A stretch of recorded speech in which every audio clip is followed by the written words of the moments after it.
जमलेल्या तमाम मराठी बांधवांनो, भगिनींनो आणि मातांनो,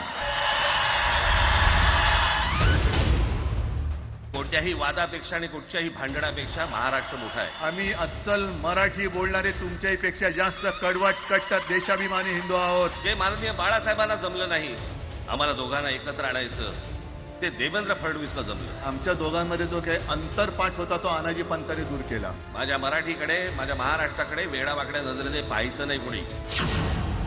तुम्ही नुसतं नावाने मराठी आहात, तुमच्या अंगात मराठी रक्त आहे की नाही आता तपासावं लागेल. महाराष्ट्र ज्या वेळेला पेटून उठतो त्यावेळेला काय घडतं आणि काय होतं हे आज राज्यकर्त्यांना समजलं असेल. मराठी माणूस न्याय मागण्यासाठी आंदोलन करत असेल आणि त्याला जर का तुम्ही गुंड म्हणत असाल तर आम्ही गुंड आहोत. कोणाची माय व्हायली आहे त्यांनी महाराष्ट्राला हात घालून दाखवावं, मुंबईला हात घालून दाखवावं. अजून तर काहीच केलेलं नाही, पण आजपासून सुरुवात झालेली आहे. पण जर जास्ती नाटकं केली तर कानाखाली आवाज काढलाच पाहिजे. एक तर आम्ही कोणाची दादागिरी करणार नाही, पण कोणी दादागिरी केली तर आम्ही ती सहनही करणार नाही. की ही मराठीसाठीची एकजूट ही कायम राहावी. एकत्र आलोय एकत्र राहण्यासाठी. जय हिंद, जय महाराष्ट्र.